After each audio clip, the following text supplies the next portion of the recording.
O Salomão trouxe isso muito bem, nos dá esta lição de que é preciso o povo brasileiro se mexer para transformar o Brasil.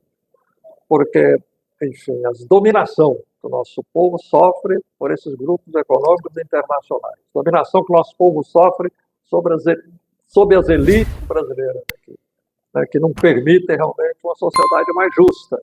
Né, um país com essas possibilidades, com essa dimensão, com essas características que o Brasil tem, o povo brasileiro ainda não alcançou para os seus filhos, para o povo brasileiro, uma vida correta, digna e feliz. De maneira que Salomão tem razão em chamar. Eu queria ser explícito em relação a uma questão que eu não articulei adequadamente, que é o seguinte: além de mexer para provocar o progresso, o avanço, como você muito bem assinalou, houve também momentos em que minorias, com o apoio da mídia, etc., conseguiram fazer com que evoluíssemos, andássemos para trás.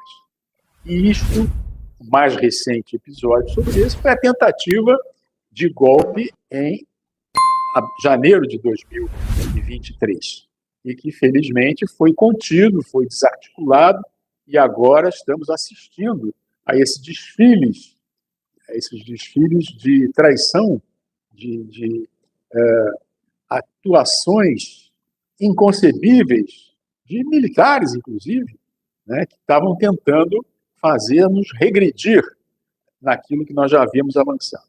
Porém, essa vontade do povo brasileiro, sobretudo dos mais jovens, de alcançarem as suas aspirações, os seus desejos de progresso, de avanço, de amadurecimento e de capacitação, né, isso ainda não está consolidado. Temos avançado muito, sobretudo nos últimos meses. Eu nunca vi um governante, no passado recente, em nível nacional, defender a educação como o Luiz Inácio Lula da Silva está fazendo. É claro que ele inclusive já disse: eu estou copiando o Brizola, porque o Brizola pregava a questão da educação com uma intensidade que nós nunca havíamos visto antes. E agora, felizmente para o povo brasileiro, o Lula está dedicado a essa questão. Eu compareci no outro dia a um evento aqui, que foi a criação do Empatec, né? O novo Instituto de Matemática Pura e Aplicada voltada para a graduação, que é um passo espetacular. Eu vi o Lula praticamente tão emocionado, né, falando da gestão atual do Ministério da Educação e comparando-a com a do atual ministro da Fazenda, que foi ministro da Educação, um grande ministro também da Educação. Então, eu penso que o Lula vai colocar nos eixos essa questão. A educação brasileira está sendo empurrada para diante. E é preciso, é necessário que os jovens estudantes, os pais desses jovens, né, atuem no sentido de consolidar esse novo estágio que o Brasil precisa desenvolver, que é o da educação em horário integral em todas as escolas brasileiras, né, e também o avanço da universidade no sentido de modernizá-la, de sintonizá-la com as dificuldades que o Brasil ainda atravessa. Então, há muito o que fazer em termos de reforma educacional e em termos de projeção do Brasil no cenário internacional. Nós temos pessoas altissimamente capacitadas, tanto nas ciências, matemática, quanto em outras especialidades. Porém, é preciso que isso seja generalizado, que isso seja massificado, que seja incorporado o grande território, a grande população do Norte e do Nordeste, onde ainda estamos atrasados, infelizmente. Infelizmente, o Centro-Oeste encontrou um pouco o seu caminho, que precisa alargar, porém, o Centro-Sul, né, estão em situação muito mais vantajosa, enquanto que o Nordeste e o Norte do país precisam rasgar, quebrar esses grilhões e projetar o Brasil no ponto que ele merece, com recursos naturais extraordinários, com um povo que quer trabalhar, com um povo que gosta de trabalhar, que gosta de produzir, mas que, infelizmente, não está sendo aproveitado na sua potencialidade. O presidente Lula disse isso de uma forma muito feliz, que é o seguinte: nós temos 1/3 da população devidamente enquadrado numa nação do futuro, num país sintonizado com o progresso, com os avanços mundiais. Temos um outro terço da população que não se encontra nessa situação, mas que sobrevive fazendo bico, se valendo dos benefícios sociais que são distribuídos, etc. E nós temos 1/3 da população brasileira miserável, vivendo de uma forma deplorável para as aspirações gerais que a população tem de um país forte, poderoso, pacífico, que nós não queremos atrito com nenhuma outra nação, mas queremos impulsionar o nosso país de uma forma coerente com o seu destino previsto em todas as reflexões sensatas que são feitas por aí. Salomão, você mencionou aí que nós enfrentamos algumas tentativas de retrocesso agora aí, por manifestação realmente de certos contingentes da população brasileira. Mas, felizmente, são minorias. Né? Nós estamos aqui realmente puxando para isso aí, para o povo brasileiro no seu conjunto, né? Se mexer para que efetivamente o país possa realmente avançar, o povo brasileiro possa recuperar os seus direitos. É no conjunto da população brasileira. Agora, retomando aí, né, Salomão, para a gente aproveitar, já que estamos mencionando os 40 anos da direta, a gente retomar aí alguns fatos históricos daquele dia, a consequência, porque depois, né, veio a votação do Congresso Nacional. Né? E a votação do Congresso Nacional não foi favorável às diretas. Verdade. Foi manter as eleições indiretas. Né? E aí, realmente, teve a construção de uma nova etapa na sabedoria política brasileira, que foi a construção da candidatura do governador Tancredo Neves de Minas Gerais para ele disputar o colégio eleitoral. E ele, nesse intervalo de tempo até a eleição no colégio eleitoral, no Congresso Nacional, a eleição indireta, ele conseguiu construir realmente a maioria com sabedoria política muito visível. Agora, Salomão, não sei como nós encaramos essa questão, porque na época, e muitos analistas aí aproveitam, enfim, veem dessa maneira, né, de que no fundo, muita gente sentia que o Congresso Nacional não ia se dobrar para fazer as eleições diretas, como não se dobrou. Né? Mas que desde o começo, a campanha das diretas tinha esse conteúdo de criar uma movimentação no país para legitimar aquela construção política que, ao que parece, já estava em andamento na política brasileira de eleger Tancredo Neves como presidente da República pelo colégio eleitoral. Porque era uma coisa até meio difícil a gente explicar como é que nós batalhamos tanto pelas diretas e depois elegemos um presidente de via indireta pelo Congresso Nacional, pelo colégio eleitoral. Mas isso tem o seu significado. É que exatamente aquela vontade que o povo demonstrou para mudar o país através das diretas, o povo aceitou mudar mesmo com a eleição indireta. Mas acho que o Tancredo, se ele tivesse governado, como não aconteceu, ele teria feito essa conversão no seu mandato. Porque, obviamente, ele tinha uma tradição. Né? O Tancredo foi ministro do Getúlio. Né?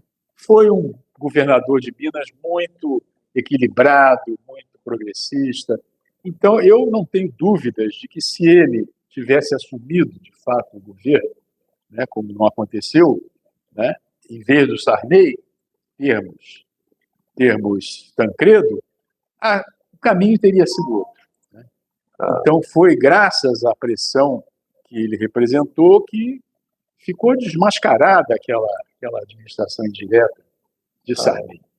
Não, sem dúvida, né? Realmente Tancredo ali, uma das coisas, dos acontecimentos dramáticos na vida brasileira, ele morreu naquelas circunstâncias, ele foi internado no hospital na véspera da posse dele, a posse dele marcada para o dia seguinte, ele no dia anterior estava se sentindo mal, chegou a uma condição que os médicos disseram, tem que ir para o hospital.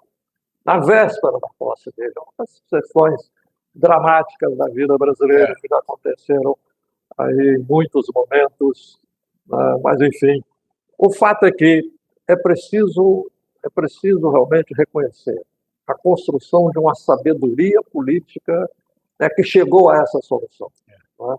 Nós depois, com a Assembleia Nacional Constituinte, nós impusemos a eleição direta. Né? Então, sem oposição, feito, sem resistência. sem resistência, porque era uma coisa realmente que o Brasil já tinha avançado para isso aí.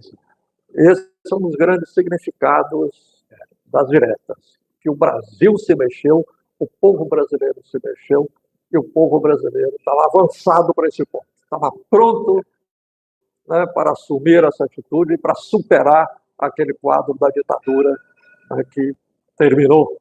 Aí começou a acabar, a terminar com o comício de 1 milhão para a campanha das diretas. Mas é preciso a gente ter isso como exemplo. Salomão chamou essa atenção e colocou realmente de uma maneira muito lúcida.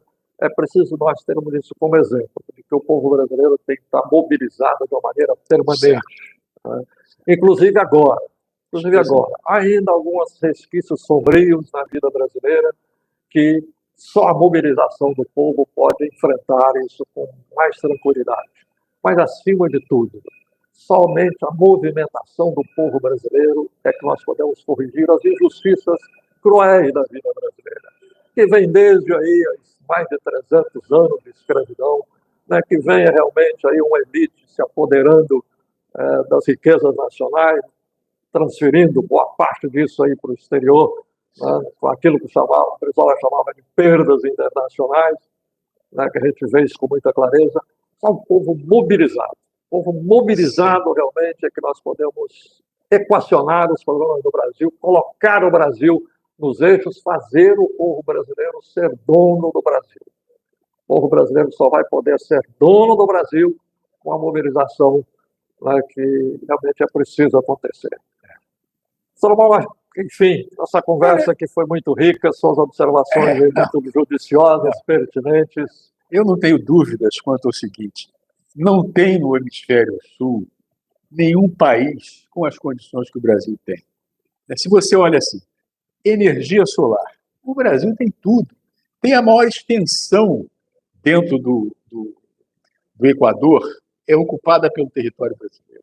Se você caminha na direção oeste, você vai cair nos países sul-americanos pequenininhos, como o Equador e a Colômbia, e depois vem o Oceano Pacífico, né? E depois, lá longe, é que vai encontrar os países da Ásia, de pequenas dimensões, sem o poderio que o Brasil tem. Então, nós temos um potencial de energia fotovoltaica que é uma coisa inacreditável. E aí, mas não é só isso, né? Nós temos outros recursos naturais, nós temos solo, nós temos água, né? Nós nos tornamos, graças à Embrapa, nós nos tornamos uma potência, aquilo que se dizia quando nós éramos meninos, né? O Brasil, o país do futuro. Não, é o país do presente. Nós somos os maiores exportadores de comida do mundo. Nós somos uma potência agrícola hoje, agropecuária. Então, isso também é outra marca da nossa capacidade. Agora, nós temos milhares, milhões de brasileiros, sobretudo de ascendência negra, que estão sendo subutilizados, estão sendo menosprezados, porque esse é um potencial que é incrivelmente grande. Isso vai dar, se for bem aproveitado, se der liberdade, né, às populações discriminadas, né? Isso ninguém segura esse Brasil no mundo, porque nós temos vantagens comparativas em relação a outros países com grande população negra, por exemplo, os Estados Unidos, né? Lá tem muitos negros ricos, riquíssimos, porém nada parecido da vida brasileira foi com o trabalhismo. A legislação trabalhista, toda ela, a previdência social, né? Hoje temos salário mínimo, temos aposentado no Brasil, graças a isso aí. As estatais estratégicas, né, que são importantes aí para assegurar a autonomia, a soberania do país, que embora já se jogou fora boa parte delas aí, temos que recuperar agora aí. A ideia do desenvolvimentismo, né, o Brasil ser capaz de superar o atraso. Então, esse contato que nós estamos procurando ter em torno das ideias do trabalhismo, né, que busca inspiração na história brasileira. Mas é um trabalhismo mais avançado do que foi na década de 30, 40, 50. É, perfeito. Embora reconheçamos que ali se avançou muito, inclusive lá plantou tantas coisas que estão hoje atuais, aí, onde nós temos que buscar tantas lições. E, acima de tudo, essa lição realmente que agora nós temos que registrar. O comício das diretas de 40 anos atrás, no dia de hoje, 10 de abril, nos inspira muito. E é claro, deixa a nossa visão mais clara, que é preciso o povo brasileiro estar mobilizado permanentemente, né, em torno das questões mais fundamentais desse país, que é a vida mais sofrida do povo brasileiro. Não há motivo para o povo, boa parte, como o Salomão disse, 1/3 do povo brasileiro, ter uma vida tão sofrida como nós temos. Não há explicação para isso aí. Para superar isso, nós temos que enfrentar o egoísmo das elites nacionais, a voracidade dos grupos econômicos internacionais. Para isso, nós precisamos do povo brasileiro estar mobilizado. Por isso, estamos aqui para essa conversa com todos vocês, procurando nos inspirar no acontecimento de 40 anos atrás, que mobilizou o Brasil daquela maneira. Nós precisamos continuar mobilizando o povo brasileiro. Um abraço aí a todos vocês. Continuamos a luta pelo trabalhismo no Brasil.